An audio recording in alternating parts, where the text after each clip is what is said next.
আসসালামু আলাইকুম। আশা করি আপনারা সবাই ভালো আছেন। গত বেশ কয়েকদিন আসলে আপনাদের সঙ্গে আলোচনা হয়নি। পাশাপাশি লাস্ট উইকে তো আসলে ইন্টারনেটেরও একটা রেস্ট্রিকশন ছিল। আমরা সবাই কম বেশি বর্তমান পরিস্থিতিটা জানি। তো সেদিকে যাচ্ছি না। মূল বিষয় হচ্ছে আপনাদের মধ্যে অনেকেরই প্রশ্ন ছিল, অনেকে ফেসবুক, ইউটিউবে কমেন্ট করে জানিয়েছেন বর্তমানে মার্কেটের যে কন্ডিশন সেটার উপরে সার্বিকভাবে একটা আলোচনা করার জন্য এবং একটা আপডেট দেওয়ার জন্য। সো আজকের ভিডিওতে আমি আপনাদের সময় নষ্ট করব না। মূলত মার্কেট এখন কোন অবস্থায় আছে সেইটা টেকনিক্যাল চার্টের ভিত্তিতে একটু বিশ্লেষণ করার চেষ্টা করব।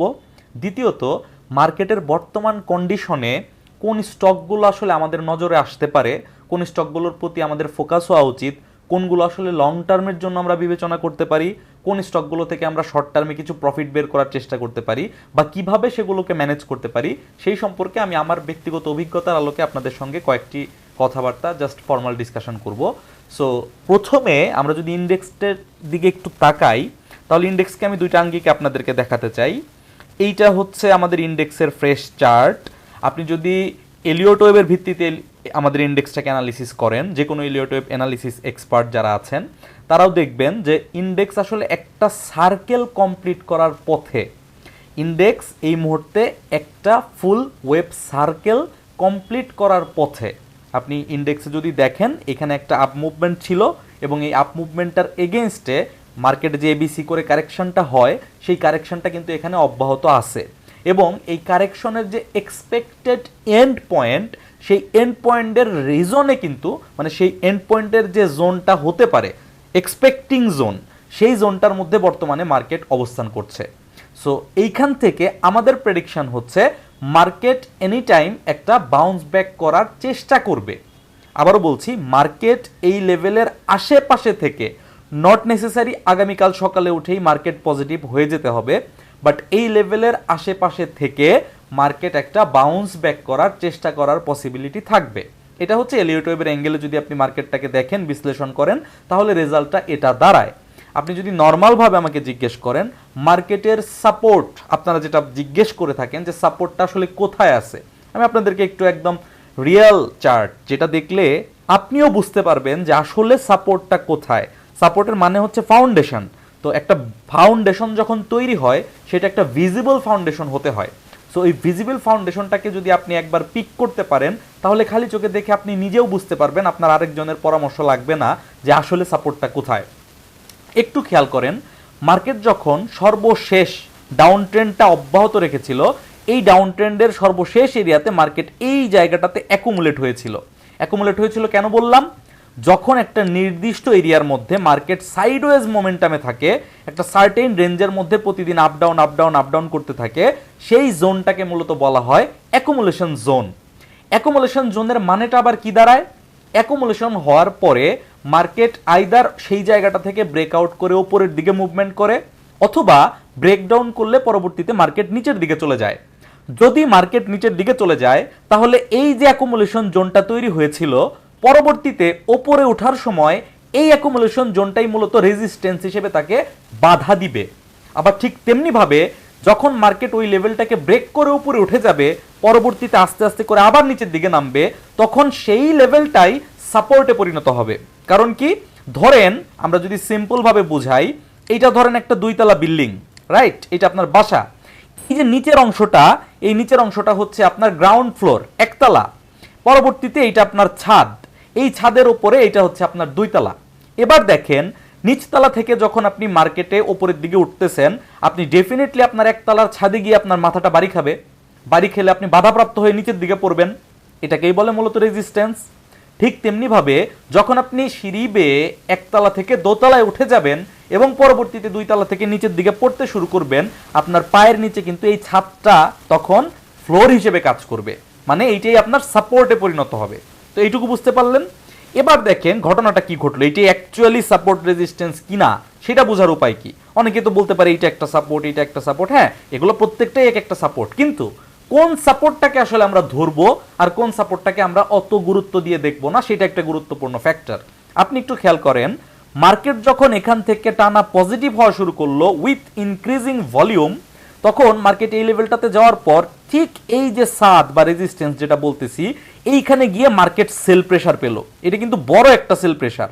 এইখানে দেখা যাচ্ছে অল্প, বা সবুজ ছোট একটা ক্যান্ডেল, বাট বেসিক্যালি আপনি যদি দেখেন এই ক্যান্ডেলের ওপরের পুরো অংশটাই কিন্তু সেল ছিল। সো এখানে যখনই মানুষ দেখেছে যে মার্কেট একটা প্রপার রেজিস্ট্যান্স জোনে বাধাপ্রাপ্ত হয়েছে, এখানে কিন্তু প্রফিট টেকিং হয়ে গিয়েছে। আবার প্রফিট টেক হওয়ার পর পরবর্তীতে এখান থেকে সে সাপোর্ট নিয়ে এই লেভেলটা দ্বিতীয় চেষ্টায় কিন্তু ব্রেকআউট করে, এবং প্রতিটা সফল ব্রেকআউটের একটা আদর্শ নিয়ম হচ্ছে ব্রেকআউটের পরে রিটেস্ট করা। যখন একটা ব্রেকআউট হয়ে ডিরেক্ট প্রাইস শুধু বাড়তেই থাকে, পরবর্তীতে কিন্তু বড় ফল করার পসিবিলিটি বেশি তৈরি হয়। যেমনটা আমরা দেখেছিলাম ফ্লোর পরবর্তী আমাদের মার্কেটে টানা বেড়েছিল, কোনো রিটেস্ট নাই, কোনো কিছু নাই, পরবর্তীতে কিন্তু একটা টানা বড় ডাউন ট্রেন্ড আমরা দেখতে পাই। কিন্তু যখন রিটেস্টের পরে মার্কেটটা উপরের দিকে ওঠে, এটাকে একটা ব্যালেন্স টার্নিং বলে, স্বাভাবিক প্রক্রিয়ায় মার্কেট উঠতেছে। সো মার্কেটের ওঠাটা একটা গতিশীল প্রক্রিয়ার মধ্যেই থাকে। যখন এই লেভেলটা ব্রেকআউট করলাম, পরবর্তীতে দেখেন একদম নিয়ম মেনে ঠিক সেই একই লেভেলের উপরে মার্কেট পরের দিন এইখানে রিটেস্ট করলো, এবং রিটেস্ট করার পর আবার ইনক্রিজিং ভলিউমের মাধ্যমে মার্কেট কিন্তু এখান থেকে এই পর্যন্ত ওপরের দিকে উঠে যায়। এখন আপনি যদি এই অংশ থেকে এই অংশ পর্যন্ত খেয়াল করেন, তাহলে দেখেন মার্কেট যে এখান থেকে এই পর্যন্ত পজিটিভ হয়েছে, এই জায়গাটার পজিটিভনেসটা কিন্তু ফেক মুভমেন্ট না, একদমই স্পষ্টত দেখা যাচ্ছে মার্কেটের এই জায়গা থেকে এই জায়গায় উত্থানের যে জায়গাটা, এই জায়গাটা ফেক মুভমেন্ট না। আমাদের মধ্যে অনেক কনফিউশন থাকে, মার্কেট বাড়া শুরু করলে আমরা যেহেতু খারাপ মার্কেট দেখতে দেখতে অভ্যস্ত, আমরা ভয় পাই যে এখন কি এটা ফেক মুভমেন্ট হচ্ছে না অ্যাকচুয়ালি মার্কেট পজিটিভনেস হইতে পারে। সো এইটা বোঝার একটা অন্যতম উপাদান হচ্ছে আপনি ভলিউমের দিকে ভালোভাবে খেয়াল করবেন। যদি ভলিউমও বাড়তে থাকে, মার্কেটও বাড়তে থাকে, তাহলে মার্কেটের বাড়তে কিন্তু কোনো দোষ নাই, এটা একটা স্বাভাবিক প্রসেস। সো এইটা আমাদের ফেক মুভমেন্ট না। তাহলে এই যে ফেক মুভমেন্ট না, পরবর্তী অংশে যদি আমরা এই ভলিউমের দিকে লক্ষ্য করি, তাহলে আমরা দেখতে পাই এইখানে কিন্তু সেল ভলিউম আস্তে আস্তে করে কমেছে। বিশেষ করে লক্ষণীয় হচ্ছে এই যে বড় একটা শার্প ফলটা হলো, এই ক্যান্ডেলটার কথা বলছি, এই ক্যান্ডেলটা যেটা আমাদের আন্দোলনের পরবর্তীতে যে প্রথম দিন মার্কেটটা খুললো, সেদিন খোলার সঙ্গে সঙ্গে প্রায় 100 পয়েন্টের মতো পড়ে গিয়েছিল। বাট এই যে পড়ে গেল, এই দিনের ভলিউম যদি আপনি লক্ষ্য করেন, এই দিন কিন্তু কোনো সেল ভলিউম ছিল না, একদমই নগণ্য একটা সেল ভলিউম ছিল।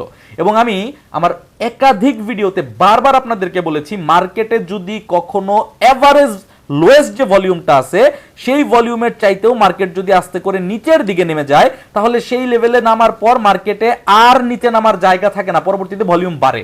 আপনি এই সেম জিনিসটা এইখানে খেয়াল করেন, এই জায়গাটাতে দেখেন এইখানে ভলিউম কমে গিয়েছিল, এই যে অ্যাভারেজের যে লোয়েস্ট লেভেলটা, এই লেভেলেরও নিচে নেমে গিয়েছিল। তার মানে কি এর পরের দিন ভলিউম বাড়বে, মার্কেট এখান থেকে আর খুব বেশি পড়ার জায়গা সাধারণত থাকে না। সো পরবর্তীতে দেখেন মার্কেট কিন্তু এখান থেকে একটা বাউন্স ব্যাক দিয়েছিল। ঠিক তেমনি ভাবে এই জায়গাটাও যদি আপনি খেয়াল করেন, ওই দিনের অংশটা, পরবর্তী দিনই কিন্তু আমরা দ্বিগুণেরও বেশি, প্রায় 3 গুণের কাছাকাছি ভলিউম দিয়ে মার্কেটকে একটা উত্থানমুখী আচরণ করতে দেখতে পাই। এখন বলতে পারেন যে এখান থেকে পজিটিভনেস হয়ে যাওয়ার কথা ছিল, কেন পজিটিভনেস হলো না? দেখেন, পজিটিভনেস যে কোনো কারণেই নাই হইতে পারে, বাট তার থেকে ইম্পর্টেন্ট ফ্যাক্ট হচ্ছে দেশের সার্বিক পরিস্থিতিটা বোঝার চেষ্টা করা। শেয়ার মার্কেট ডেফিনেটলি, আমি এটা বলছি না যে আমাদের বাংলাদেশের প্রত্যেকটা ডিসিশনের সঙ্গে সঙ্গে বাংলাদেশের অভ্যন্তরীণ ব্যাপারগুলো ভালো হইলেই মার্কেট ভালো হয় বা খারাপ হইলেই মার্কেট খারাপ হয়, আমি সেটা বলতে রাজি না। কারণ দীর্ঘদিন ধরে আমরা মার্কেটকে ডাউন ট্রেন্ডে দেখেছি, তখন অনেক ভালো নিউজ আসলেও মার্কেট ডাউন ট্রেন্ডেই ছিল, আবার মার্কেট যখন আপ মুভমেন্ট করে তখন খারাপ নিউজ আসলেও মার্কেট আপ মুভমেন্ট অব্যাহত রাখে। সো আমি এটা বলছি না, বাট স্বাভাবিকভাবে আপনি একটু চিন্তা করেন, আপনার মধ্যে কি কোনো কনফিউশন ছিল কিনা নতুন ইনভেস্টমেন্টে যাওয়ার ব্যাপারে, যে এই যে আন্দোলন চলছে বা দেশের যে পরিস্থিতি, ইন্টারনেট বন্ধ বা যাই আছে না কেন, এই পরিস্থিতিতে আমি কি বড় ইনভেস্টমেন্টে যাব কিনা, আমার কি আরেকটু অপেক্ষা করা উচিত কিনা? এই কনফিউশনটা আমার বিশ্বাস আমাদের অনেকের মধ্যেই কিন্তু ছিল এবং এখনো পর্যন্ত কম আর বেশি আছে। সো মার্কেট এইখান থেকে বাউন্স ব্যাক করার চেষ্টা করলেও তার যে পূর্ণাঙ্গ কারেকশনটা কমপ্লিট হয়েছিল না। এইখান থেকে মার্কেট পরবর্তীতে আবার এখান থেকে ডাউনফল দেখায়, এবং ডাউনফল দেখানোর পর আজকে মার্কেট একটা সাপোর্ট ক্রিয়েট করার চেষ্টা করেছে। যদিও আমি আপনাকে বলবো না আজকের ক্যান্ডেলটা পুরোপুরি বুলিশ, এইখান থেকে মার্কেট ঘুরে যাবে, সেটা আমি আপনাকে বলতে পারছি না, বাট আজকের ক্যান্ডেলের পজিশন অনুযায়ী, যেই পজিশনে এসে ক্যান্ডেলটা তৈরি করেছে, তাতে ধারণা করা যায় মার্কেট এই লেভেলের আশেপাশেই একটা সাপোর্ট তৈরি করার বেশ ভালো রকম সম্ভাবনা আছে। জাস্ট সম্ভাবনা, আমি আপনাকে গ্যারান্টি দিতে পারবো না, কারণ দেশের এখন যে পরিস্থিতি, হঠাৎ করে যদি আগামী 3 দিন পর মার্কেট পজিটিভ হতে নেয় এবং দেখা গেল যে কোনো নেগেটিভ নিউজ চলে আসলো, সেটা আন্দোলন কেন্দ্রিক হোক, যেই স্যাংশন যাই হোক, যে ধরনের নিউজই আসুক না কেন, তাহলে কিন্তু মার্কেটে ইম্প্যাক্ট আসতে পারে। আবার ধরেন আগামী সপ্তাহে দেখা গেল যে নির্বাচন এই আন্দোলন পরবর্তী দেশ আস্তে আস্তে স্থিতিশীল হচ্ছে বা কোনো পজিটিভ নিউজ চলে আসতেছে, এখান থেকে মার্কেট তখন হয়তো বা মুভ করতে গেলে আর বাধাপ্রাপ্ত হবে না। বাট সেটা পরের বিষয়, সেটা পরিস্থিতি আমাদেরকে বলে দিবে। বাট চার্ট আমাদেরকে বলতেছে এইটা সাপোর্টিং জোন, সাপোর্টিং এরিয়া। কতগুলো যুক্তি দেখাবো। এক নাম্বার, এইটা কেন ফাউন্ডেশন, এটা কেন এখন সাপোর্ট, আপনি বুঝে গেছেন। আপনি যদি আপনাদের মনে আছে নিশ্চয়ই ফুল ডাউন ট্রেন্ডটা মেজারমেন্ট করার সময় আমি আপনাদেরকে দেখিয়েছিলাম যে 618% লেভেলটা কেন গুরুত্বপূর্ণ, ওইটা এখন আর রিপিট করছি না, অনেকবার দেখানো হয়ে গেছে। আমার বিশ্বাস আপনারা এখন এনাফ ম্যাচিউরড হয়ে গেছেন। এই যে এখনকার কারেকশনটা যদি আপনি খেয়াল করেন, দেখেন এইটা এক্স্যাক্টলি 0.61 এর যে ফিবোনাচির গোল্ডেন রেশিও, সেই জোনটাতে এসেই হিট করে পতনটা এখানে থেমেছে। সো এই যে জোনটা আমি ড্র করে রেখেছি, এই জোনটা কিন্তু কয়েকটা অ্যাঙ্গেল থেকে আপনি যদি চিন্তা করেন মার্কেটের অ্যাকচুয়ালি স্ট্রং সাপোর্ট, ভলিউম দ্বারা সাপোর্টেড। আপনি যদি এলিয়ট ওয়েভের অ্যাঙ্গেলে চিন্তা করেন, এলিয়ট ওয়েভে 1 2 3 4 5 করে একটা ওয়েভের যে কারেকশন এবিসি কমপ্লিট করে যেই পরিমাণ কারেকশন হওয়া উচিত, মিনিমাম লেভেলে স্বাভাবিক একটা কারেকশন হইলে যে পরিমাণ কারেকশন হয় সেই পরিমাণ কারেকশন কমপ্লিট করে সেই জোনটাতে সাপোর্ট করতেছে। সো এলিয়ট ওয়েভ বলতেছে এই লেভেলটাতে সাপোর্ট নেওয়ার পসিবিলিটি আছে, মার্কেটের প্র্যাকচুয়াল সাপোর্ট জোন বলতেছে এই লেভেলটাতে সাপোর্ট নেওয়ার পসিবিলিটি আছে, ফিবোনাচি রিট্রেসমেন্ট জোন যেটা আমরা মেজার করলাম সেখানেও বলতেছে মার্কেট এই জোনটাতে সাপোর্ট নেওয়ার পসিবিলিটি আছে। সো আমি যেহেতু ভবিষ্যৎ জানি না, আমি চার্টকে বিশ্লেষণ করি, সো এই প্রত্যেকটা ইন্ডিকেশন আমাকে বলে মার্কেট এই লেভেলে সাপোর্ট নেওয়ার একটা পসিবিলিটি আছে। সো সেটাই আমি আপনাদের সামনে জাস্ট তুলে ধরার চেষ্টা করলাম, এর বাইরে আর কোনো কিছু না। এখন প্রশ্ন করতে পারেন ভাই ঘুরলে কত দূর পর্যন্ত যাবে, অনেক পরের ব্যাপার, আগে ঘুরতে দেন, আগে ঘুরুক, স্টেবল হোক, মার্কেটের পজিটিভনেস আসুক, তারপর বিশ্লেষণ করে আপনাদেরকে আবার দেখানোর চেষ্টা করব যে এর পরের টার্নটা কত দূর পর্যন্ত হতে পারে। কারণ এখনই যদি বলি এটা 5800 লেভেল পর্যন্ত যাবে, এখনো তো ঘুরেই নাই ভাই, আগে তো ঘুরতে দেন, ঘুরুক, তারপরে সেটা নিয়ে আলোকপাত হবে। এখন একটু ইম্পর্টেন্ট কথা যেটা, সেটা হচ্ছে মার্কেট পড়তেছে, মার্কেট এখান থেকে কোনো সিচুয়েশন ক্রিয়েট হলে আরও পড়তে পারে, এটাও সত্যি। এখান থেকে ডাবল বটম তৈরি করে যদি 5000 লেভেল থেকে আবার উঠে, ধরেন আন্দোলনের কোনো ইম্প্যাক্ট থেকে গেল বা যে কোনো ক্রাইসিস মোমেন্টের কারণে মার্কেট আরও পড়লো, অস্বাভাবিক কোনো কিছুই না। বাট আমাদের করণীয় কি, আমরা কিভাবে আমাদের জন্য স্টক নির্বাচন করব সেটা খুবই গুরুত্বপূর্ণ, রাইট? সো এই অ্যাঙ্গেলটাতে যদি আপনি একটু চিন্তা করেন, আমি আপনাকে একটু বেসিক কিছু আইডিয়া দেই। আমি 4-5টা সেক্টর নিয়ে কথা বলবো, তাতে আমি আপনাকে স্টক দিচ্ছি না, বোঝার চেষ্টা করেন। আমি আপনাকে 4-5টা সেক্টর থেকে কেন আপনি ওই সেক্টরের কোন ধরনের স্টককে বাছাই করবেন, সেই স্টকটা বাছাই করার পিছনের উদ্দেশ্যটা কি হওয়া উচিত, স্টকটা বাছাই করার পূর্বে স্টকের কি কি প্যারামিটার আপনি চেক করে সেটার উপর ভিত্তি করে বাছাই করবেন, এবং আপনি যেই ধরনের স্টকটা বাছাই করলেন সেই স্টকটা আসলে কোন মেয়াদি স্টক, এটা কি শর্ট টার্ম ট্রেড করার জন্য স্টক, নাকি এটা একটা পজিশন ট্রেড করা 2-3 মাসের জন্য ট্রেড করার স্টক, নাকি এটাতে লং টার্মে আপনার বিনিয়োগ রাখা উচিত ডিভিডেন্ড পাওয়ার জন্য। এই জিনিসগুলো গুরুত্বপূর্ণ। আমরা অনেকেই দেখা যায় বড় একটা ব্যাংক, খুব ভালো মানের একটা ব্যাংক, আমরা শর্ট টার্মের জন্য কিনে বসে আছি। আমরা দেখা যাচ্ছে কোনো একটা লো পেইড স্টক কিনে লং টার্ম ধরে বসে আছি। এগুলো আমাদের রং ডিসিশন। আমাদের বুঝতে হবে কোন ধরনের স্টক আসলে কোন প্যাটার্নে ট্রেড করতে হয়, এটা গুরুত্বপূর্ণ। সো আমি যদি ব্যাংক নিয়ে বলি, আমার কাছে ব্যাংক মানে হচ্ছে ডিভিডেন্ড খাওয়ার একটা আদর্শ সেক্টর। আমার কাছে, এটা আমার ভুল হইতে পারে, আমি আমার অভিজ্ঞতায় আমি যা শিখছি গত কয়েক বছরে শেয়ার মার্কেট নিয়ে যা বুঝি তার আলোকে বলতেছি, আপনার ভিন্ন মতামত থাকতেই পারে। আমার একদম সিম্পল স্টেটমেন্ট হচ্ছে ব্যাংকিং সেক্টরে আমি চোখ দিব, এর মানে হচ্ছে আমি এমন স্টক খুঁজবো যে স্টকটা আমাকে ফেয়ার এনাফ ডিভিডেন্ড দিবে, এবং ডিভিডেন্ডটা আমি বসে বসে খেতে পারবো, এবং ক্যাপিটাল গেইন পেলে সেটা আমার বোনাস। তো এই কনসেপ্টের উপর বেস করে যদি আমি ব্যাংক সেক্টরের দিকে তাকাই, এখানে অনেক ভালো ভালো ব্যাংক আছে, bank Asia, BRAC bank definitely নিঃসন্দেহে একটা ভালো ব্যাংক, এটাতে আপনি পজিশন ট্রেডিংও করতে পারেন, লং টার্মের জন্য ইনভেস্টও করতে পারেন। বাট আমি যেটাকে ফোকাস করতে চাচ্ছি সেই জিনিসটা আমি আপনাকে দেখাই। এইখানে এই যে একটা ব্যাংক, এক্সিম ব্যাংক, এক্সিম ব্যাংকের দিকে যদি আপনি লক্ষ্য করেন, বর্তমানে এক্সিম ব্যাংকের লোয়েস্ট রেটটা নেমেছিল 7 টাকা 60 পয়সা, আজকের দাম 8 টাকা 30 পয়সা। আমি ধরে নিচ্ছি যে এক্সিম ব্যাংকটা বর্তমানে গত 2-1 মাসে 8 টাকার আশেপাশে ট্রেড হচ্ছে এভারেজ প্রাইস, রাইট? কারণ আপনি তো এটা কালকেই কিনতেছেন না, বা আপনি হয়তো 6 টাকা 7 টাকা 70 পয়সাতেও কিনতে পারেন, বাট আমি ধরে নিচ্ছি এভারেজ বাই রেট 8 টাকা। আমি হলে এই ব্যাংকটা কেন কিনতাম এবং কি প্ল্যান করে কিনতাম সেটা একটু বলছি, আপনি বোঝার চেষ্টা করেন, পরবর্তীতে সমস্ত সিদ্ধান্ত ডেফিনেটলি আপনার। 1 নাম্বার পয়েন্ট, আপনি যদি, আমি ফার্স্ট তাকাবো যে ব্যাংকের এটার দাম কত, এবং এই দাম দিয়ে কিনলে এই ব্যাংক আমাকে প্রতি বছর আসলে কি দেয়। আমি যদি দেখি এই ব্যাংকটার হিস্ট্রি, এই ব্যাংকটা তার ইতিহাসে 2015 সাল থেকে এই পর্যন্ত কোনোদিনও 10%-এর নিচে ডিভিডেন্ড দেয় নাই, ইনক্লুডিং কোভিডের যে বছরটা ছিল সেই বছরও। তার মানে এই ব্যাংকটাকে নিয়ে যদি আপনি জাস্ট এই ডিভিডেন্ডের দিক থেকে চিন্তা করেন, তাহলে ধারণা করাই যায় আগামী বছরগুলোতেও আশা করি এই ব্যাংকটা 10%-এর নিচে ডিভিডেন্ড দিবে না। বাড়তে পারে, বাট কমার চান্স কিন্তু খুবই কম স্বাভাবিক সেন্সে। ইন কেস কমে গেল সেটা ডিফারেন্ট কেস। যেহেতু গত 10-12 বছরেও কমে নাই, আমি ধরে নিচ্ছি 10% দিবে, মানে 1 টাকা। এবার আপনি একটু দেখেন, 1 টাকা যদি ডিভিডেন্ড দেয় বর্তমান হিসেবে এই ব্যাংকটার ডিভিডেন্ড ইল্ড হচ্ছে 12%-এর ওপরে। অর্থাৎ আপনি ব্যাংকে ফিক্সড ডিপোজিট করলে বা সঞ্চয়পত্র করলে যে রেটটা পেতেন, সেই রেটটা আপনি শেয়ার মার্কেটে একটা ব্যাংকে ইনভেস্ট করলেই পেয়ে যাচ্ছেন। বরঞ্চ আপনার টাকাটা, মানে আপনি যে টাকাটা ইনভেস্ট করতেছেন সেই টাকাটা স্পেসিফিক্যালি একটা ব্যাংকের মধ্যে জমা না রেখে আপনি শেয়ার মার্কেটে ইনভেস্ট করেছেন। সো এইখানে আপনার টাকাটা আটকে পড়ার পসিবিলিটি কিন্তু কম্পারেটিভলি অনেক লো, কারণ যদি ফ্লোর না দেয় অন্ততপক্ষে, এইটুকু আমরা বুঝি। তাহলে আপনি যদি 8 টাকা দিয়ে একটা ব্যাংক কিনেন এবং প্রতি বছর যদি আপনি 1 টাকা করে ডিভিডেন্ড পান, তাহলে কিন্তু আপনার প্রতি বছর 12%-এর উপরে জাস্ট ডিভিডেন্ড থেকে প্রফিট হচ্ছে। এখন এই ব্যাংকটা যে আগামীতে ডিভিডেন্ড ডিক্লেয়ার করার আগে 10 টাকার উপরে যাবে, এটা আপনিও জানেন, এটা আমিও জানি, এটা অন্য 2 জন মানুষও কিন্তু জানে। এবং আপনি এটা চার্ট খুলবেন, খুলে মিলিয়ে দেখবেন যে ডিভিডেন্ড যখন ডিক্লেয়ার হয় তার আগ দিয়ে কোন কোন সময় এই ব্যাংকটার রেট কত কত ছিল, তাহলে আপনি বুঝতে পারবেন। সো এখন আপনার প্রশ্ন আসতে পারে, ভাই 8 টাকা দিয়ে যদি কিনি, কেনার পরে যদি এটা কমে 7 টাকায় চলে যায়, 6 টাকায় চলে যায়, বিলিভ মি ভাই, আমাকে যদি এই ব্যাংকটা 6 টাকায় অফার করা হয়, আমি আমার পুরো পোর্টফোলিও খালি করে এই একটা ব্যাংক কিনতে রাজি আছি। যদিও আমি ব্যাংকে লং টার্ম ইনভেস্টমেন্ট করি না, সেটা আমার ডিফারেন্ট পার্সপেক্টিভ থেকে আমি করি না, বাট আমি আপনাকে অপশনটা বোঝানোর চেষ্টা করতেছি। সো এখানে কেনার পর এই ব্যাংকটার দাম 1 টাকা কমলে ওরিড হওয়ার কোনোই কারণ নাই। আপনি পরের মাসের বেতন থেকে কিছু টাকা সেভ করে বা আপনার কোনো ইনকাম সোর্স থাকলে আপনি আরও কিনেন, আপনার ডিভিডেন্ড ডিল শুধু বাড়তেই থাকবে। আপনি যদি এই স্টকটা 7 টাকায় পান, আপনার ডিভিডেন্ড ডিল হয়ে যাবে 14%। আপনি 6 টাকায় পেলে আপনার ডিভিডেন্ড ডিল হইতে হবে যে 17-18%। সো আপনি ব্যাংকেও বিট করে ফেলবেন শুধুমাত্র ডিভিডেন্ড দিয়ে।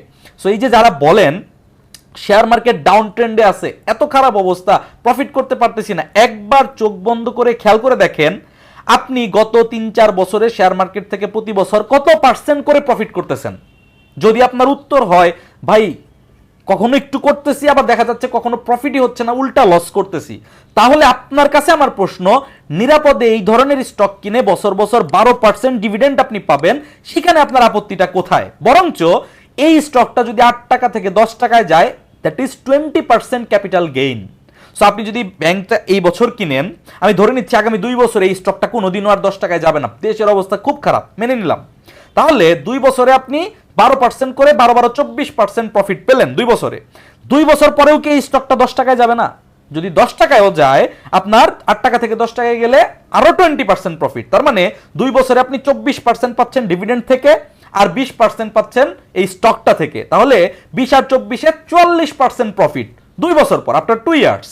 44% প্রফিট যদি 2 বছরে হয়, 1 বছরে হয় 22%। তার মানে চোখ বন্ধ করে দিয়ে এই স্টকটাতে যদি আপনি বাল্ক ইনভেস্টমেন্টও করে থেকে থাকেন, তাহলে কিন্তু 2 বছরে আপনার মিনিমাম বছরে 22% করে প্রফিট হচ্ছে। আপনি ব্যাংক থেকে কিন্তু এই রেট, এখন যে ব্যাংক এত হাই ইন্টারেস্ট রেট দিচ্ছে রিস্কি ব্যাংকগুলো, তাতেও কিন্তু আপনি 15%-এর উপরে পাবেন না। আর এখান থেকে আপনি 22% খালি চোখে দেখেই পাচ্ছেন, যদি আপনি 2 বছরও সময় দিতে পারেন। আমি 5-10 বছরের কথা বলছি না। সো এই ক্রাইটেরিয়াটা ফলো করে আপনি ব্যাংক খুঁজবেন। এটা খুঁজতে গেলে এখানে জিআইবি চলে আসতে পারে, যেহেতু আপনি 6 টাকায় পাচ্ছেন। আপনি এইভাবে যখন ব্যাংক খুঁজতে যাবেন, আমি মিডলাইন ব্যাংকের কথা বললাম না, কারণ এটা ট্রেডেবল হয়ে গেছে, অলরেডি ট্রেড চলমান। এটাতে লং টার্ম ইনভেস্টমেন্ট এখন আর আমার দৃষ্টিতে নিরাপদ না, প্রাইস অলরেডি বেড়ে গিয়েছে। আপনি যদি আমাকে দেখান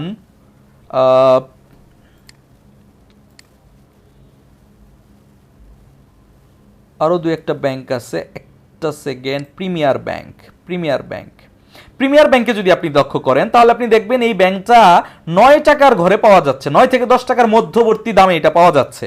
কিন্তু এই স্টকটার দিকে যদি আপনি লক্ষ্য করেন, তার ডিভিডেন্ড হিস্ট্রি যদি আপনি দেখেন, তাহলে আপনি দেখবেন এই স্টকটা কিন্তু আমাদেরকে 20% করে ডিভিডেন্ড দেয়, ক্যাশ আর স্টক মিলে।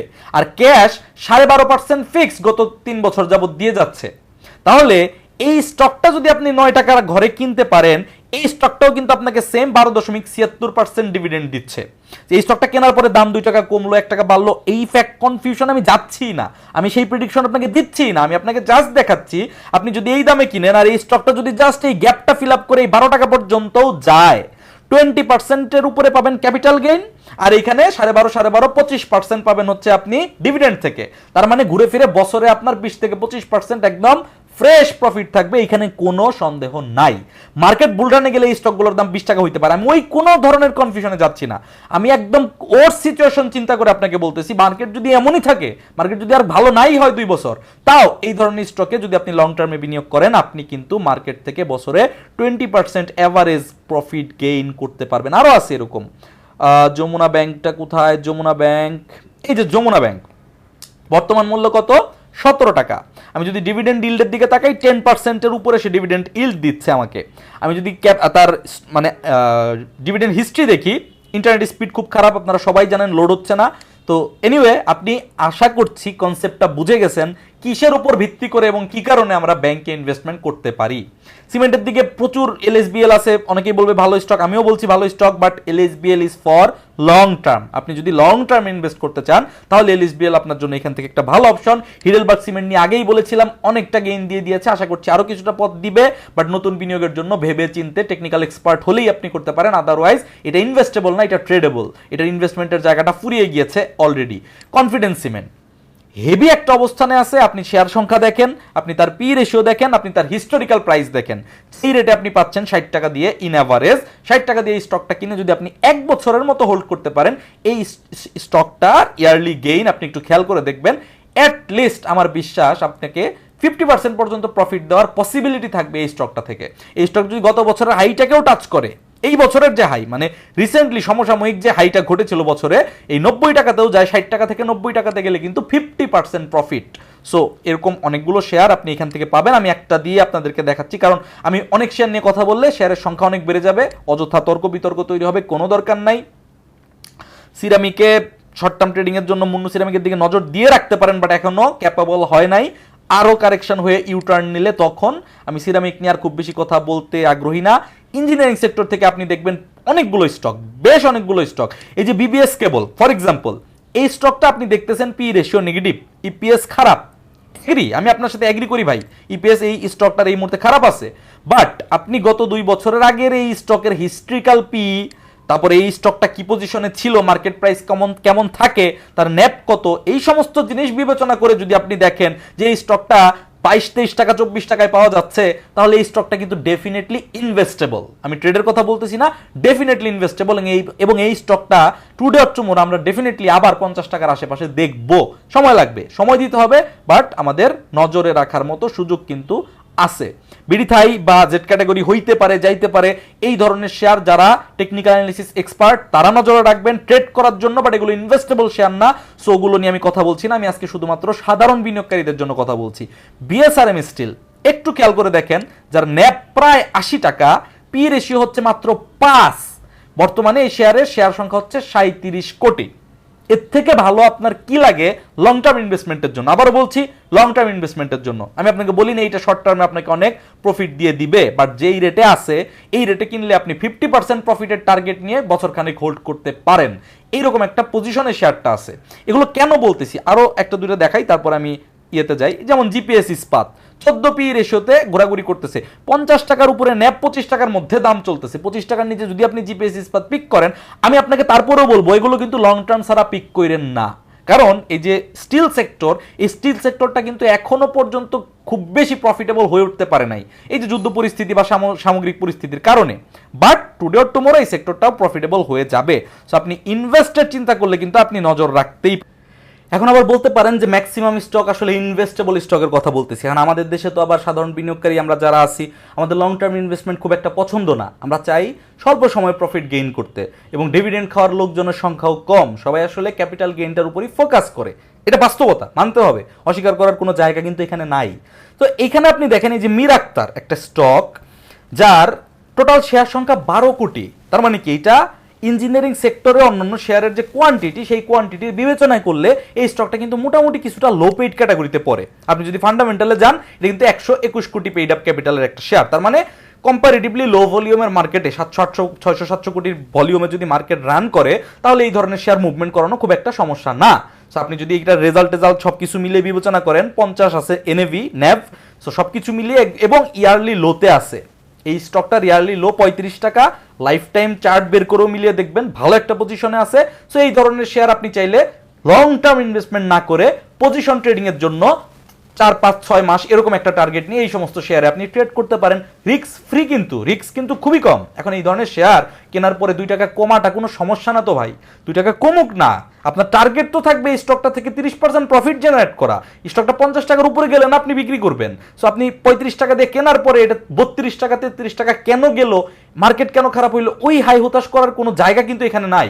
আপনি জাস্ট কেনার পরে সময় দিবেন, আপনাকে আর কিছুই দিতে হবে না, আপনি ডেফিনেটলি এই শেয়ারগুলো থেকে গেইন করতে পারবেন। এখানে আরো অনেক শেয়ার আছে, আর এই যে ওয়াই ম্যাক্স ওএল এগুলো আসলে চার্ট বুঝে ট্রেড করতে হবে, এগুলো ইনভেস্ট করার শেয়ার না। আপনি যদি চার্ট বুঝেন, ওয়াই ম্যাক্স একটা ভালো ট্রেডেবল শেয়ার, ওয়াইম্যাক্স একটা ভালো ট্রেডেবল শেয়ার, বাট এটাতে আমি পাবলিকলি আপনাকে বলতে পারবো না যে এটা আপনার ইনভেস্টের জন্য বিনিয়োগ উপযোগী। এটার শেয়ার সংখ্যা খুবই কম, এটার রেজাল্ট মোটামুটি অল ওভার ট্রেড করার জন্য একটা ভালো পজিশনে আছে, কিন্তু এই স্টকটা আপনি যদি টেকনিক্যাল চার্ট না বুঝেন, এই স্টকটা কিনে আপনি কিন্তু প্রফিট করতে পারবেন না, আপনি নিশ্চিত থাকতে পারেন। হ্যাঁ, আপনার কপালে লেগে গেলে আপনার প্রফিট হবে, বাট আপনি যদি চার্ট বুঝেন তাহলে এই স্টকটা দিয়ে আপনি ভালো শর্ট টার্মে প্রফিট করতে পারবেন। সো এই জন্য আপনাকে চার্টের নলেজটা মাথায় রাখতে হবে। আর যদি আপনি চার্ট বুঝেন তাহলে আপনি আমার কথায় বুঝে গেছেন যে এখান থেকে এরপরে করণীয় কি। আসেন এরপরে আরো অনেক শেয়ার আছে, সো আমি আর বাড়াবো না, আমি 2-3টা করে দিয়ে আপনাকে জাস্ট ধারণা দেওয়ার চেষ্টা করতেছি। ফুড সেক্টরের দিকে যদি আপনি আসেন, লো পেইডের মধ্যে আমি বলবো অ্যাপেক্স ফুড, এমসিএল প্রাণ, এই শেয়ারগুলো এখন যে রেঞ্জে আছে এই রেঞ্জ থেকে কিন্তু পিক করা শুরু করা যায়। আপনার যদি 5 লাখ টাকা ইনভেস্ট করার মেন্টালিটি থাকে, আমি বলবো না আপনি 5 লাখ টাকা শেয়ার আগামীকালকে ঘুম থেকে উঠে কিনে ফেলেন, তবে এখন যে রেঞ্জগুলোতে আছে, বিশেষ করে যে অ্যাপেক্স ফুড যে রেঞ্জে আছে এখনকার বর্তমান প্রাইস, এই প্রাইস থেকে আপনি কিন্তু ধরেন আপনি 60%, 50-60% বিনিয়োগ এখন করে ফেলতে পারেন। কোনো কারণে যদি নিচের দিকে নামে আপনি 200 টাকা পর্যন্ত একটা বেঞ্চমার্ক ধরতে পারেন। ভাই এই শেয়ার 150 টাকায় চলে যাবে না, ভয়ের কিছু নাই। স্বাভাবিকভাবে চিন্তা করেন, এর শেয়ার সংখ্যা দেখেন, এর ফান্ডামেন্টাল ভিত্তি দেখেন যে 6 কোটি পেইড আপ ক্যাপিটালের একটা শেয়ার, তার টোটাল মার্কেট ক্যাপিটালই আছে 137 কোটি টাকা। এই শেয়ার কি 150 টাকায় যাবে? এই ফান্ডামেন্টাল ডাটা নিয়ে কোনোদিনও যাবে? আপনি যদি 241 টাকায় কিনেন, কেনার পরে 220 টাকায় গেলে ভয় পান, এটা আপনার দুর্বলতা। বাট আপনি 240 টাকা থেকে 220 টাকা পর্যন্ত কিনবেন ধাপে ধাপে, এই টার্গেট করে আপনি যদি 240 টাকা থেকে ধাপে ধাপে 200 টাকার মাঝামাঝি জায়গায় যতটুকু অ্যাভারেজ রেট কম রেখে কালেকশন করা যায় সেই চিন্তা করে কালেকশন করে থেকে থাকেন, তাহলে এই শেয়ারটা কিন্তু আপনি ডেফিনেটলি 350 টাকার উপরে গিয়ে পরবর্তীতে বিক্রি করতে পারবেন। এবং এটার জন্য আপনাকে কয়েক বছর বসে থাকতে হবে না, উইদিন 1 ক্যালেন্ডার ইয়ার আপনাকে একটা ভালো হ্যান্ডসাম প্রফিট কিন্তু সে আপনাকে দিয়ে দিবে। এই যে ব্যাট বিসি ভালো শেয়ার, খুবই ভালো, প্রাইস ভালো, সবই ঠিক আছে, বাট কন্ডিশন একটাই, go for long term investment. যদি আপনি যেতে চান, যদি আপনি ট্রেডার হন, জাস্ট স্কিপ ইট। কে কি বললো, কোথায় কি হচ্ছে, কে ব্যাট বিসি রে ভালো বলে, ব্র্যান্ডেড শেয়ার বলে, ব্লু চিপ শেয়ার বলে, আপনার তো দেখার দরকার নাই। আপনি সিম্পলি দেখেন, এটা একটা পিওর অ্যাকুমুলেশন চলতেছে। এই অ্যাকুমুলেশন 6 মাসও চলতে পারে, এই অ্যাকুমুলেশন 2 বছরও চলতে পারে। ডেফিনেটলি এই শেয়ারটা আবার 500 টাকায় যাবে, বাট এটা 2 বছর পরে যাবে না 3 বছর পরে যাবে নাকি 6 মাস পরে যাবে, আপনিও বলতে পারবেন না, আমিও বলতে পারবো না।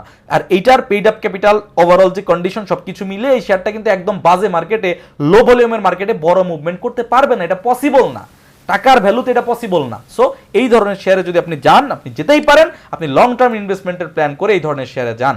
আদারওয়াইজ আপনি ট্রেডার হলে এই ধরনের বড় শেয়ার আপনার জন্য উপযুক্ত নয়। বিছাচারি এমআরএ দোয়েল নিয়ে বলবো না, এগুলো ট্রেডেবল শেয়ার, চার্ট বুঝতে হবে, আদারওয়াইজ আপনি এখানে ট্রেড করে খুব একটা শান্তি পাবেন না। ইনভেস্টেবল শেয়ার হচ্ছে অলিম্পিক।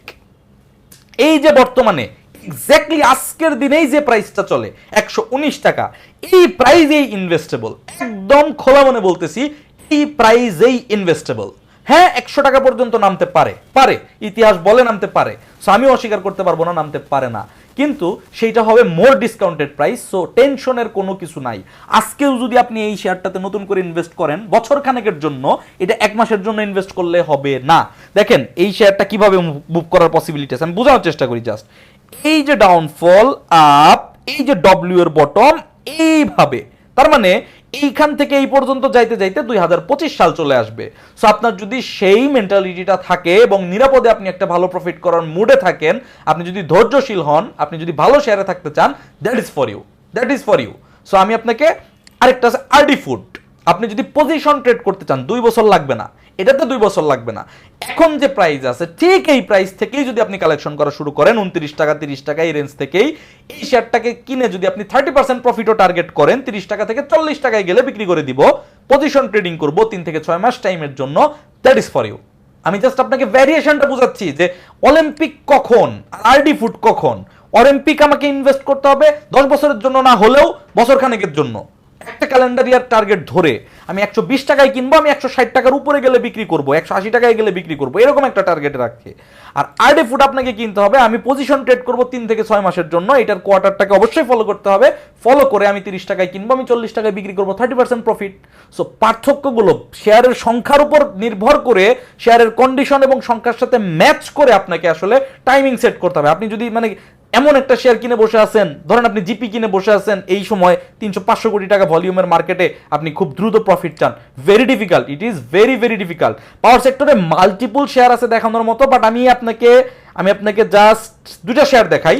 একটা হচ্ছে ডোরিন পাওয়ার, এই শেয়ারটা কিছুদিন আগে 60 টাকা ছিল ফ্লোট ছাড়ার আগে আগে, এই শেয়ারটার এনএভি 52 টাকা, শেয়ার সংখ্যাও কম আছে, এই শেয়ারটার ইপিএসও খারাপ না ওভারঅল যদি আপনি চিন্তা করেন, কিন্তু রিসেন্টলি এই শেয়ারগুলো প্রফিটেবিলিটি খুবই কমে গিয়েছে, যে কারণে আসলে ওটস সিনারিওতে আছে বিধায় আপনি ওটস প্রাইজে পাচ্ছেন। যদি আপনি বলতে পারেন যে এটা ইপিএস নেগেটিভ হচ্ছে, ভালো না খুব একটা, এই কারণেই ভাই আপনি এই প্রাইজে পাচ্ছেন, আদারওয়াইজ আপনি 25 টাকা দিয়ে এই ডোরিন পাওয়ার আশা করতে পারেন না। কারণ এই শেয়ারটা 25 টাকা দিয়ে কেনার পর আপনি যদি একটু লং টার্ম হোল্ড করতে পারেন, এটা একটু লং টার্ম হোল্ড করতে হবে, তাহলে এই শেয়ারটা আপনাকে 100% গেইন দিতে পারে, মানে 50 টাকায় আপনি সেল করতে পারবেন বলে আমি বিশ্বাস করি, যদি আপনি এটাতে ইনভেস্টর হন। সো আপনি দেখেন, ভলিউম দেখেন, ডেটা দেখেন, পজিশন দেখেন, বোঝার চেষ্টা করেন, আপনি নিজে থেকে রিয়ালাইজ করতে পারলে তারপরে চিন্তা করেন। এরপরে দুর্বল শেয়ার যেগুলো ট্রেন্ড, ওগুলো নিয়ে আমি কথা বলছি না। আমি আরেকটা শেয়ার এখান থেকে আপনাকে দেখাবো, সেটা হচ্ছে ইউপিজিডিসিএল। এখানে সামিত পাওয়ারও আছে, সামিত পাওয়ারের ফিনান্সিয়াল ডেটা অনুযায়ী এটার প্রাইস বর্তমানে ফার্স্ট ক্লাস, বাট ওই যে সামিত পাওয়ারে ইনভেস্ট করলে আমি আপনাকে বলবো এটাতে আপনি লং টার্ম ইনভেস্ট করেন এবং আপনি সেলই করবেন না। কেন? আপনি যদি 20 টাকায় সামিত পাওয়ার কিনেন, আপনি যদি সামিত পাওয়ারের ডিভিডেন্ড হিস্ট্রি দেখেন, কত এই যে 2টা বছর ছাড়া সে 35% ডিভিডেন্ড দেয়। আমি ধরলাম 35% না, সে আপনাকে জাস্ট 25% ডিভিডেন্ড দিবে আগামী 1 বছর পর থেকে, কথার কথা। আপনি যদি 25 টাকা দিয়ে কিনে, আপনি যদি 20 টাকা দিয়ে কিনে 25 থেকে 30% ডিভিডেন্ড পান, ডিভিডেন্ড ইল্ড হয়ে যাবে তখন প্রায় 12 থেকে 15%-এর কাছাকাছি। ওই যে সেই ব্যাংকের মতো ব্যাপারটা হয়ে গেল। আর এই শেয়ারের প্রাইস এই 20 টাকা থেকে কিনে যদি আপনি লং টার্ম হোল্ড করেন, যদি আপনি 5 বছরের জন্য হোল্ড করেন, 5 বছরের মধ্যে একদিন না একদিন ঠিকই 40 টাকা হিট করবে। সো আপনি যদি 5 বছরকে অ্যাভারেজ করেন, বছরে আপনার 20% প্রফিট থাকবে, ডিভিডেন্ড এবং ক্যাপিটাল গেইন মিলিয়ে। সো এগুলোকে আপনার লং টার্মে ইনভেস্ট করা উচিত। আর যেটা আমি বলবো যে আরো বেস্ট অপশন, সেটা হচ্ছে ইউপিজিডিসিএল, পাওয়ার সেক্টরের লিডার। একটু খেয়াল করলে দেখবেন যে এটার যে ডিভিডেন্ড হিস্ট্রিটা, এটা একটা এক্সিলেন্ট ডিভিডেন্ড হিস্ট্রি। লোড হচ্ছে না, ইন্টারনেট স্পিড স্লো ভাই, আমার কোনো দোষ নাই, চেষ্টা করছি। এই স্টকটা গত বছর শুধু 80% ক্যাশ ডিভিডেন্ড দিয়েছে, তার আগের বছরগুলোতে কিন্তু 150%-এর ওপরে ক্যাশ ডিভিডেন্ড দিয়েছে। গত 2 বছর টানা 170% করে ক্যাশ ডিভিডেন্ড দিয়েছে। আমরা যদি তার ইপিএস এর সাথে বিষয়টাকে মিলিয়ে দেখি যে কত পার্সেন্ট ইপিএস হলে 170% ইপিএস দেয়, তাহলে আমরা দেখতে পারবো 170% ডিভিডেন্ড দেয়, 18 টাকা এবং 17 টাকা ইনকামের এগেইনস্টে 17 টাকা করে তার গ্রাহকদেরকে সে দিয়ে দিয়েছে, ইনভেস্টরদেরকে সে দিয়ে দিয়েছে। পরের বছর কমে যাওয়ায় কম দিয়েছে, কিন্তু এই বছরের রেজাল্টও যদি আপনি দেখেন, এই বছরের এক্সপেক্টেড ইপিএস কিন্তু সেই 17, একদম গ্র্যাজুয়ালি বাড়তেছে, খুবই ভালোভাবে বাড়তেছে। কোনো কিন্তু মানে এখানে কোনো দুর্বলতা কিন্তু এই স্টকের ইপিএস এর মধ্যে আমরা দেখতে পাচ্ছি না। তাহলে এখনকার যে ডাটা সেই রেশিওতেই যদি থাকে, 17 টাকার আশেপাশে ইপিএস এক্সপেক্টেড জোন ক্লোজিং একটা শেয়ার, এটা যদি 15 টাকার উপরেও রাখতে পারে, 17 আমি বাদই দিলাম, তাহলে কিন্তু আপনার 150%-এর আশেপাশে ইপিএস এর এগেইনস্টে ডিভিডেন্ড পাওয়ার একটা পসিবিলিটি ক্রিয়েট হয়। তার মানে কি, আমি ধরে নিলাম আপনি 150% যদি দেয়, 145% যদি দেয়, আপনি 15 টাকার মতো পাবেন। 15 টাকা প্রাইস কত? 130 টাকার নিচে। 130 টাকার নিচে কিনে যদি আপনি 15 টাকা ডিভিডেন্ড পান, এই স্টকটা কিন্তু আপনাকে 12-13%-এর মতো ডিভিডেন্ড দিয়ে দিবে। সেই হিসেবে যদি আপনি এটা এখন কিনে ডিভিডেন্ড খান, এখন এটা ব্যাংকের চাইতেও কেন বেটার বললাম, কারণ এই স্টকটার রেকর্ড আমাদেরকে বলে, হিস্ট্রি আমাদের বলে, এই স্টকটা হোল্ড করলে প্রাইস ডাবল হওয়ার পসিবিলিটি অনেক অনেক হাই, যখন আমরা একটা ভালো মার্কেট দেখতে পাবো, একটা বুলিশ মার্কেট দেখতে পাবো। এই স্টকটার ইয়ারলি হাই এই গত বছরও ফ্লোরের আগেও 233 টাকা পর্যন্ত ছিল, তার আগে এর উপরেও ছিল। বাট আমরা যদি 233 টাকাকেও ধরি তাও প্রাইস ডাবল হয়ে যায় এখান থেকে। সো এই জন্য বলেছি যে আমি পরের থেকে এটা আরো বেশি লুক্রেটিভ অবস্থায় আছে in terms of investment plus trading, আর সামিত পাওয়ার ভালো অবস্থায় আছে শুধু in terms of long term investment. Insurance নিয়ে তো বলাই বাহুল্য, ইন্স্যুরেন্সে ভুরি ভুরি শেয়ার আছে এই মুহূর্তে চিপ রেটে পিক করার মতো। আমি কোনটা রেখে কোনটা বলবো বলার সুযোগ খুবই কম। তারপরেও আপনি এখানে দেখেন যে বিএনআইসিএল একটা শেয়ার 4 কোটির নিচে শেয়ার সংখ্যা, অথচ শেয়ারের পি রেশিও 10-এর নিচে। 4 কোটির মতো একটা লোপেড শেয়ারের পি রেশিও যদি 10-এর নিচে হয়, মার্কেট কোন দিকে যাচ্ছে হু কেয়ার্স, মার্কেট নিচে যাচ্ছে তাতে সমস্যাটা কি? আপনি যদি এই 39 টাকাতেও চোখ বন্ধ করে বিএনআইসিএল এ ইনভেস্ট করে বসে থাকেন, এই স্টকটা যদি ডিজাস্টার হয়ে 30 টাকাতেও চলে যায়, আপনি আবার লিখে রাখতে পারেন এই স্টকটা আপনি 50 টাকার উপরে সেল করতে পারবেন, ডেফিনেটলি পারবেন। সো এখানেও আপনার 40-50% পর্যন্ত প্রফিট করার পসিবিলিটি থাকবে। নট অনলি বিএনআইসিএল, প্রচুর শেয়ার আছে। তবে ইন্স্যুরেন্সটা ডিসেম্বর ক্লোজিং শেয়ার, এখন সব ইপিএস গুলো ডিক্লেয়ার হচ্ছে। আমি আপনাকে রিকোয়েস্ট করব আপনি ইপিএসটা দেখে নেবেন। যেই শেয়ার ইপিএস ডিক্লেয়ার করেছে এবং ভালো ইপিএস দিয়েছে, সেই শেয়ারের ইপিএস দেখে তারপরে সেই শেয়ারে ইনভেস্ট করেন, অথবা যেই শেয়ারের এখনো ইপিএস ডিক্লেয়ার করে নাই, প্রাইস কম রেটে আছে, সেই শেয়ারে ট্রেডিং করার জন্য ইনভেস্ট করেন। ইপিএস ডিক্লেয়ার করার আগে আগে যদি সেই শেয়ারটার প্রাইস বেড়ে যায়, তাহলে ইপিএস ডিক্লেয়ার করার ঠিক আগে আগে সেই শেয়ারটা আপনি ট্রেডেবল প্রাইসে প্রফিট নিয়ে সেল করে দেন। পরবর্তীতে যদি আপনার ইপিএসটা ভালো আসে আপনি আবার ইনভেস্ট করেন, আদারওয়াইজ আপনি অন্ধকারে ঢেল দিয়েন না। কেন বললাম দেখেন, এই যে আজকে দুই একটা শেয়ার নিয়ে কথা বলি। আজকে আমার চোখে পড়লো অগ্রণী ইন্স্যুরেন্স, প্রাইস কিন্তু লুক্রেটিভ, একদম লো পেড শেয়ার, মাত্র 3 কোটি মনে হয় শেয়ার আছে। শেয়ারটা ভালো করতেছে, প্রাইস ঠিক আছে, সবই ঠিক আছে, কিন্তু হঠাৎ করে ইপিএসটা একদম লোয়েস্ট চলে আসছে, মানে গত কয়েক বছরের মধ্যে একটা লোয়েস্ট ইপিএস চলে আসছে। সো এই ধরনের নিউজ মানে যদি চলে আসে তাহলে কিন্তু শেয়ারের উপর ইম্প্যাক্ট তৈরি হবে, এবং স্বাভাবিকভাবেই দেখেন সেল ভলিউমটা অনেক বেশি। সো আপনি যদি এই শেয়ারটা আপনি পাচ্ছেন কম দামে 30 টাকার নিচে, সেইটা মনে করে আপনি কিনে ফেলেন, এবং কেনার পরের দিন যদি এরকম একটা বাজে ইপিএস চলে আসে, তাহলে কিন্তু আপনাকে ভুক্তভোগী হতে হবে। সো আপনি আইদার এমন একটা সময় কিনেন যখন এটার প্রাইস কম আছে, ইপিএস এখনো ডিক্লেয়ার হয় নাই, ইপিএস আরো পরে ডিক্লেয়ার হবে, তারা 1 মাস আগে আপনি কিনেন, অথবা ইপিএস ডিক্লেয়ার হয়ে গেছে, মোটামুটি এখনো পর্যন্ত সেফ সাইডে আছে, টেনশন করার জায়গাটা খুব কম, এইরকম দেখে এইরকম শেয়ার আপনি কিনেন। এখানে ইসলামিক ইন্স্যুরেন্স দেখেন, এটার ইপিএস দিয়েছে, এটা সেম ইপিএসটাকে কন্টিনিউ করেছে, মানে কি এটা ভালো না দিলেও এটা সেফ। এবার এই শেয়ারটা যদি আপনি বটমের কাছাকাছি 34-35 টাকা লেভেলে পান, ডেফিনেটলি আপনি পিক করতে পারেন। এই যে কর্ণফুলী ইন্স্যুরেন্সটা দেখতে পাচ্ছি, কর্ণফুলী ইন্স্যুরেন্সের আপনি যদি ইপিএস এর দিকে তাকান, এই লাস্ট কোয়ার্টার 2-তে 44 পয়সা ইপিএস ছিল, এবার দিয়েছে 48 পয়সা, বাড়ছে কমছে আমি বিতর্কে নাই যাই, ধরে নিলাম সেম। বাট এই সেম রেজাল্ট, তার মানে কি এটা নিরাপদ, নতুন করে রিস্ক ক্রিয়েট করার কিছু নাই। এবং লাস্ট যে বটমটা আপনি দেখতে পাচ্ছেন, এই যে 28 টাকা 29 টাকা, এই আজকেও কিন্তু 31 টাকায় এই শেয়ারটা ছিল, তার মানে কি একদম ইয়ারলি বটমের কাছাকাছি আপনি পাচ্ছেন। আগামী 3 মাসের জন্য এই শেয়ারটা নিরাপদ, এই শেয়ারটার ইপিএস নতুন করে খারাপ আসার কোনো কিছু নেই, কারণ Q2 ডিক্লেয়ার হয়ে গিয়েছে। সো এই শেয়ারগুলোকে আপনি পিক করতে পারেন এখন ট্রেডিং করার জন্য, 2-3 মাস 4 মাসের জন্য ট্রেডিং, বা 1-2 মাসের জন্য যদি আপনি ট্রেড করতে চান মার্কেটের সাথে সাথে, তাহলে এই ধরনের শেয়ার আপনি পিক করতে পারেন। কিন্তু যেটার ইপিএস এখনো ডিক্লেয়ার হয় নাই কিন্তু হবে এখনই কয়েকদিনের মধ্যে, সেইটার ইপিএস না জেনে আপনি ছাপায় পড়েন না, কারণ তাহলে অন্ধকারে ঢিল ছোড়ার মতো হইতে পারে। আর ইন্স্যুরেন্স সেক্টরে আসলে এই ডাটাটা ঠিক থাকলে এখানে দেখানোর আর বেশি কিছু নাই, কারণ সবগুলারই টোটাল শেয়ার সংখ্যা এই 4-5 কোটির ঘরেই ম্যাক্সিমাম শেয়ারেরই প্রাইস অনেক কম অবস্থায় আছে। আমরা নেট চোখ বন্ধ করি, এইটা তো আমি এর আগেও বলছি যে 32 টাকার আশেপাশে যখনই যেই অবস্থাতেই আমরা নেট পাওয়া যায়, সেই অবস্থা থেকে এটা বিনিয়োগযোগ্য। আপনি যদি আগের বার এই 32-31 টাকায় বিনিয়োগ করতেন, আপনি কয়েকদিন আগে আবার 37-38 টাকায় সেল করার সুযোগ পেয়েছেন। আবার আজকে 32 টাকা আছে, কিনতে পারেন নাও কিনতে পারেন, সেটা আপনার একান্তই ব্যক্তিগত ব্যাপার। কমলে কততে যাইতে পারে, হয়তো 28 টাকায় যাইতে পারে, বাট বাড়লে 40 টাকার উপরে উঠবে।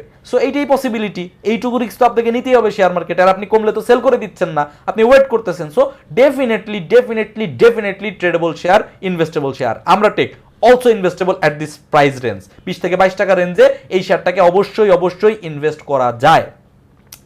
অগ্নি সিস্টেম আপনাকে এখন আর ইনভেস্ট করার কথা বলতে পারতেছি না, এটা চার্ট দেখে ট্রেড করতে হবে। সো এইটা আপনার জন্য সিকিউর না।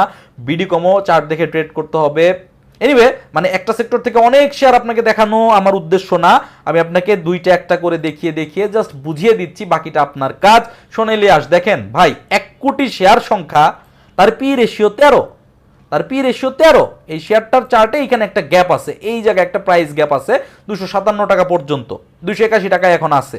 তাহলে এই শেয়ারটা যদি কোনোভাবেই যে 260 টাকার আশেপাশে রেঞ্জে আপনি কালেকশন করার চিন্তা ভাবনা করেন, তারপরে 20 টাকা কমলো, নো ইস্যুস, নো ইস্যুস। আপনি ইপিএসটা একটু দেখেন, চোখ জুড়িয়ে যায়। আপনি গত কয়েক বছরের হিস্ট্রির সাথে কম্পেয়ার করলে চোখ জুড়িয়ে যায়, মানে দ্বিগুণ তিনগুণেরও বেশি ভালো রিটার্ন সে দিয়েছে। অথচ প্রাইস কিন্তু 100% স্টক ডিভিডেন্ড দেওয়ার পরে অর্ধেকেরও কম হয়ে আছে, 600 টাকার উপরে ছিল প্রাইস, এখান থেকে কমে 300 টাকারও নিচে।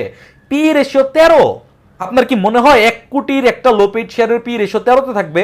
এই পি রেশিও আপনি টুডে অর টুমরো 40 দেখতে পাবেন। আমি বলে দিলাম সময় লাগবে, বাট আপনি 40 দেখতে পাবেন। আর যখন এই শেয়ারটার পি রেশিও 40 যাবে, এই শেয়ারটা 500 টাকার উপরে অবস্থান করবে। সো আপনি অ্যান্সার পেয়ে গেছেন, বাকিটা আপনার বোঝার ব্যাপার, আপনি বুঝবেন, আপনি সিদ্ধান্ত নেবেন, সবকিছু আপনার উপর। মিসেলিনিয়াস সেক্টরে এই যে বিএসসি একটা ভালো শেয়ার, আপনি দেখতেছেন এনএভি সমান প্রাইসে পাওয়া যাচ্ছে, শেয়ার সংখ্যার দিক থেকে মোটামুটি লোপেইডের মতো একটা শেয়ার।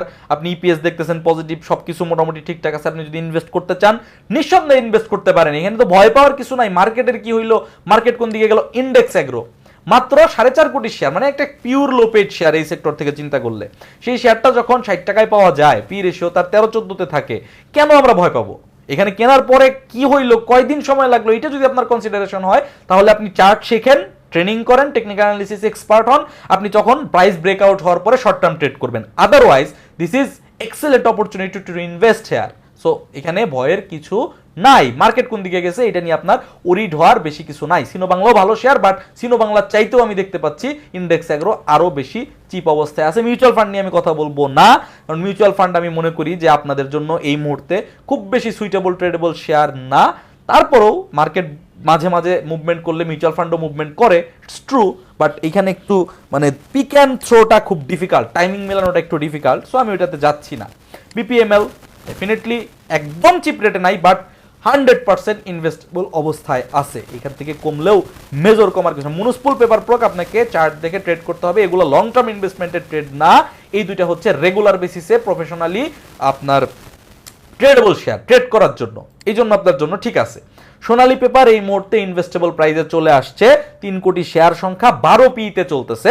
বাট এটা কিনলে কিছু ক্যাশ আপনি ব্যাকআপ নিয়ে কিনবেন। এখন যে রেঞ্জে আছে এই রেঞ্জে যদি আপনি বাই করেন, আপনি ডেফিনেটলি বাই করতে পারেন। আমি বলবো 60%-এর মতো বাই করা যায়, 30-40% ব্যাকআপ আপনার হাতে রাখবেন, যে কোনো কারণে মার্কেট খারাপ হইলে, ফল করলে আমি যাইতে আরো কমে কেনার সুযোগটা গ্রহণ করতে পারি। Otherwise the price is absolutely fine, no issues. এখানে ফার্মাসিউটিক্যালস বহুত শেয়ার আছে ভাই।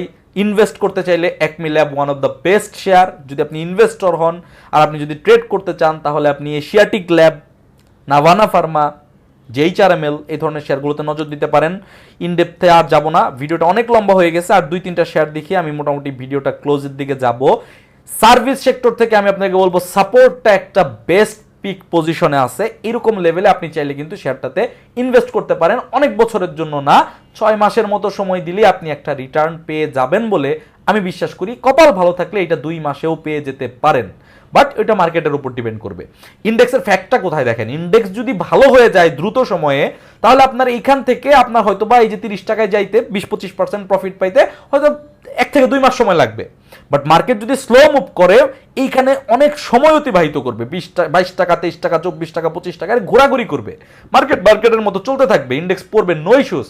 বাট এরপর যখন ইন্ডেক্সটা ঘুরে আবার উঠবে, তখন এই শেয়ারটা আবার আলটিমেটলি ওই 32-33 টাকায় যাবে। বাট তখন শুধু সময়টা লেন্দি হবে, যেটা 1 থেকে 2 মাসে হইতো সেটা তখন 6 মাসে হবে। বাট হবে কিন্তু, এটা কিন্তু সত্যি। সো এখানে ভয়ের কিছু নাই, আপনাকে শুধু সঠিক প্রাইসে সঠিক শেয়ারটা পিক করার ব্যাপারে সচেষ্ট থাকতে হবে, এই আর কি। আপনি যদি পজিশন ট্রেডিং করতে চান, আপনি চার্ট দেখে খেয়াল করে ইএইচএলটাকে রেঞ্জ ধরে, মানে 60 টাকা থেকে 70 টাকার মাঝখানে রেঞ্জটা খেয়াল রেখে আপনি পিক করতে পারেন, সাপোর্টটা আরো সিকিউর। সো দুইটাই বেটার, কোনোটাই খারাপ বলবো না। সো আরো অনেক স্টক আছে, আমি আর সেক্টরগুলোতে যাচ্ছি না। টেক্সটাইল নিয়ে এই মুহূর্তে আমি বেশি কিছু বলতে চাই না। টেক্সটাইলটা একটু অবজার্ভ মোডে থাকাটাই আমার মনে হয় বেটার। আপনি যদি ইনভেস্ট করতে চান আপনি করতেই পারেন, বাট একটু প্রাইসটা দেখে শুনে, কারণ টেক্সটাইল সেক্টরে আগামীতে কি রেজাল্ট আসতে চলেছে, কোম্পানিগুলোর প্রফিটেবিলিটির অবস্থা কি হয়, একটু দেখার আছে। সো আমি এত অপশন যেহেতু আছে ভাই, আমি কয়টা শেয়ার কিনবো? 5টা শেয়ার কিনবো, তো 5টা শেয়ার কেনার জন্য আমি তো অলরেডি এতক্ষণে এই ভিডিওতে মনে হয় 20টা শেয়ারের নাম নিয়ে ফেলছি।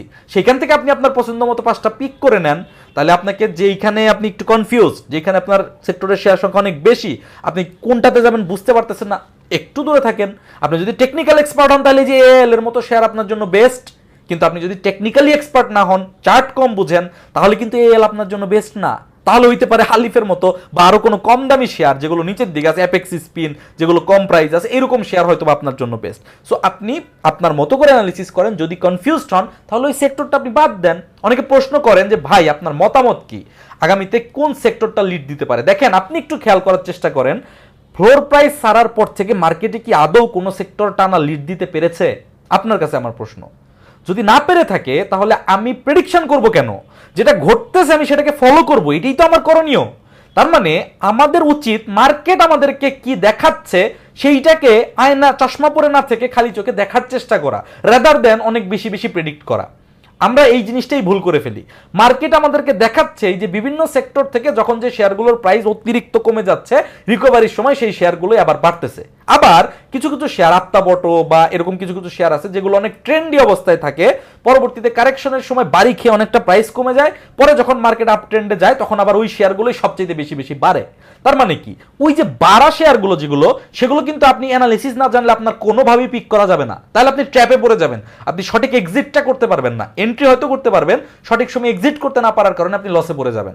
আপনার জন্য উচিত হবে ওই যে বটমে চলে আসতেছে, আমরা নেটওয়ার্ক 30 টাকার কাছাকাছি, সাপোর্ট 24 টাকায় চলে আসছে, আপনি ইন্স্যুরেন্সগুলো 30 টাকার নিচে পাচ্ছেন, ব্যাংক 12-13% ডিভিডেন্ড ডিল দিয়ে 4 টাকায় পাচ্ছেন, এগুলো আপনি পিক করবেন, আপনার টেনশন কম। আর আপনি টেকনিক্যালি এক্সপার্ট, চার্ট বুঝেন, দ্যাট ইজ ইয়োর ওয়ার্ল্ড। আপনি চাইলে আপনার পছন্দ মতো যে কোনো কিছুই করতে পারেন, তাহলে তো আপনার এই ভিডিও দেখাটাও জরুরি না। সো আমি সাধারণ মানুষ যারা অত বেশি এক্সপার্ট না, মোটামুটি ভিডিও দেখে পড়াশোনা করে একটু একটু বুঝে নিজের ইনভেস্টমেন্টটা ম্যানেজ করার চেষ্টা করে, আজকের ভিডিওটা মূলত তাদেরকে বোঝানোর জন্য তৈরি করা হয়েছে, যাতে করে মার্কেট কোন দিকে যাচ্ছে এগুলো নিয়ে অনেক বেশি ওরিড না হয়ে একটা প্রপার স্টক, প্রপার প্ল্যানের সাথে কতদিন হোল্ড করতে হবে সেটা বুঝে ওই স্টকটাতে যাতে সঠিক প্রাইসে আমরা বিনিয়োগ করতে পারি। That's it. মার্কেট আসলেই সহজ না, আর আমরা কন্টিনিউয়াস ডাউন ট্রেন্ডে আসি। সো এই ডাউন ট্রেন্ড থেকে যতক্ষণ পর্যন্ত মার্কেট বুলিশ না হবে আমাদের কিন্তু কষ্ট করতে হবে, বাট কষ্ট করার মূল বিষয়টাই হচ্ছে সঠিক সময় এন্ট্রি নেওয়া, এবং আপনি যদি ট্রেডার হন সঠিক সময়ে এক্সিট দেওয়া। আমি কয় তারিখে মার্কেট থেকে এক্সিট দিয়েছি সেটা কিন্তু ফেসবুকেই পোস্ট করা আছে। আবার গত 1-2 দিন আগে মার্কেটে আমি নতুন করে সামান্য কিছু ইনভেস্টমেন্ট করেছি, আরও 50%-এর উপরে ক্যাশ হাতে রেখে দিয়েছি, সেটা আমি ধাপে ধাপে নিচের দিকে ইনভেস্ট করতেছি, এবং কিছু ক্যাশ তো আমার ট্রেডিংয়ের জন্য থাকেই, যেগুলো আমি শর্ট টার্ম ট্রেড করি। সবই ফেসবুকে আপডেট দেওয়া আছে, আপনারা পোস্ট দেখে নিতে পারেন। তো আজকের ভিডিওতে আপনাদেরকে একটা ওভারঅল ধারণা দেওয়ার চেষ্টা করতেছি, আর একটাই রিকোয়েস্ট, ভয় পায়েন না। আমাদের মার্কেটটাই ভাই এমন, বেশি আশা করে লাভ নাই। তো আর আপনি একটা সিম্পল জিনিস চিন্তা করেন, 2 বছরের মতো দীর্ঘ সময় ফ্লোর প্রাইস আটকে থেকে ফ্লোর প্রাইজের পরে বাংলাদেশের যাবতীয় অর্থনীতির যে অবস্থা, আপনি যদি একজন ফরেন ইনভেস্টর হইতেন যেখানে পুরা পৃথিবীটা আপনার সামনে ওপেন, আপনি বড় ফান্ড নিয়ে কি বাংলাদেশে খুব দ্রুততার বেগে অতি আগ্রহের সাথে ইনভেস্ট করতে চলে আসতেন? প্রশ্নটা আপনার কাছেই থাকুক। হ্যাঁ আমি জানি বাংলাদেশে মার্কেটে এখন খুবই লো প্রাইসে আছে, অনেক শেয়ার বটমে আছে, ইনভেস্টমেন্ট আসবে, কিন্তু ইনভেস্টমেন্ট আসার মতো পরিস্থিতি তো তৈরি হইতে হবে। শেয়ার শুধুমাত্র কম প্রাইসে আছে ঠিক আছে, বাট দেশের সার্বিক অবস্থা, দেশের পরিস্থিতি, নিউজ সবকিছু তো একটু স্বাভাবিক ব্যালেন্সের মধ্যে আসতে হবে। সো এখন মার্কেট যেই কন্ডিশনে আছে, আপনি ধরেই নেন যে আপনাকে 5,000 থেকে 6,000-এর মাঝখানে মার্কেটকেই ধরে নিতে হবে, কখনো উত্থান হবে কখনো পতন হবে, এর মধ্যে দিয়ে আমাদেরকে সার্ভাইভ করতে হবে। সো মার্কেট থেকে খুব অল্প সময়ে 6 মাসে 7-8 মাসে অনেক বেশি এক্সপেকটেশন রাখেন না। এই মার্কেট আপনাকে আগামী 6 মাসে বুল ট্রেন্ড দিতে যাচ্ছে না, না মানে না। সো এটা নিয়ে অনেক এক্সাইটেড হওয়ার কিছু নাই। আবার মার্কেটে বর্তমানে শেয়ারগুলোর যে প্রাইস, এইখান থেকে শেয়ার মার্কেট পড়তে পড়তে যে 4,000 পয়েন্টে চলে যাবে, 3,000 পয়েন্টে চলে যাবে, এগুলোও আসলে ভোগাস কথাবার্তা, এগুলো নিয়ে ওরিড হয়েন না। মার্কেট মার্কেটের মতোই চলবে। মার্কেট বাংলাদেশের পরিস্থিতির উপর নির্ভর করে ভালো নাই, আমরা সবাই জানি, আমরা সবাই বুঝি। কথাগুলো অকপটে স্বীকার করা ছাড়া কোনো উপায় নাই। এর মধ্যে কিছু স্টক আপনাকে অপরচুনিটি দিবে, সঠিক প্রাইসে সঠিক সময়ে পিক করার মাধ্যমে আপনাকে অপরচুনিটিগুলো গ্রহণ করতে হবে। That's it. এর বেশি কিছু তো আর বলার নাই। আর আমার লাস্টে একটা মেসেজই থাকে যে আপনাদের সবার উদ্দেশ্যে আমার একটা দরখাস্ত, যে আপনি আইদার শেয়ার মার্কেটে থেকেন না, শেয়ার মার্কেট বাদ দিয়ে আর অনেক বিজনেস আছে সেগুলো করতে পারেন, অথবা আপনি যদি শেয়ার মার্কেটে থাকেন তাহলে প্রপার একটা গাইডলাইনের মাধ্যমে প্রপার কোনো মেন্টরের কাছে কিংবা বই পড়ে কিংবা ভিডিও দেখে আপনি মার্কেট অ্যানালিসিস করাটা শিখে নেন। আপনি যদি অলরেডি শিখে থেকে থাকেন, যার কাছেই শিখেন ভাই, আই সেলিউট ইউ, আপনি আপনার মতো করে কন্টিনিউ করেন, চেষ্টা করেন। সময়ের সাথে সাথে মার্কেট যখন বুলিশ হবে আপনিও রিকভারি করতে পারবেন, আপনিও একটা ভালো পজিশনে যাবেন। বাট আপনি যদি অ্যানালিসিসে এখনো কোনো ধারণা না থাকে, চার্ট যদি আপনি এখনো না বুঝেন, তাহলে আমি আপনাকে রিকোয়েস্ট করবো আইদার আপনি অন্য কোনো বিজনেসে যান, অথবা আপনি একটা ভালো মেন্টর দেখে আমার কাছে হোক, যার কাছে হোক, আপনি টেকনিক্যাল অ্যানালিসিসটা আগে ভালো করে শেখেন। Otherwise very difficult. এনিওয়ে, যদি কারো টেকনিক্যাল অ্যানালিসিস শেখার ব্যাপারে কোনো আগ্রহ থাকে, আমার হোয়াটসঅ্যাপ নাম্বার ফেসবুকেও দেওয়া আছে, ইউটিউবেও দেওয়া আছে, আর নতুন করে বলতেও চাই না, যোগাযোগ করতে পারেন, জয়েন করতে পারেন, নাও শিখতে পারেন। ভিডিও দেখেন, ভিডিও দেখে ফ্রি কোর্সটা দেখেন, দেয়া আছে ইউটিউব চ্যানেলে, দেখে নিজেকে একটু গুছিয়ে নেন। তবে একটা রিকোয়েস্ট, মাথাটা ঠান্ডা রাখতে হবে, কারণ এখন আসলে মার্কেট এইভাবেই চলবে, আপস অ্যান্ড ডাউনসের মধ্যে দিয়েই চলবে। তবে মার্কেট যদি এইখান থেকে ইউটার্নটা নিতে পারে, যেটা এক্সপেক্ট করতেছি যে নিয়ে নিবে আগামী কিছুদিনের মধ্যে, যদি পরিস্থিতি স্বাভাবিক হয়ে যায়, তাহলে মার্কেট আপনাদেরকে আরেকটা বার সুযোগ দিবে। সো সেই সুযোগটা নেওয়ার চেষ্টা করেন, রিকভার হয়ে নেওয়ার চেষ্টা করেন। এরপর আমরা একটা সাইডওয়েজ মার্কেট হয়তো বা পাবো।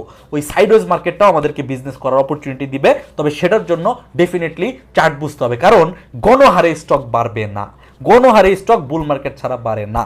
সো আপনি চার্ট বোঝার চেষ্টা করেন, আপনি মার্কেট থেকে কিছু একটা বের করতে পারবেন। দেখা হবে আগামী ভিডিওতে। সেই পর্যন্ত সবাই ভালো থাকবেন, সুস্থ থাকবেন। আল্লাহ হাফেজ, আসসালামু আলাইকুম।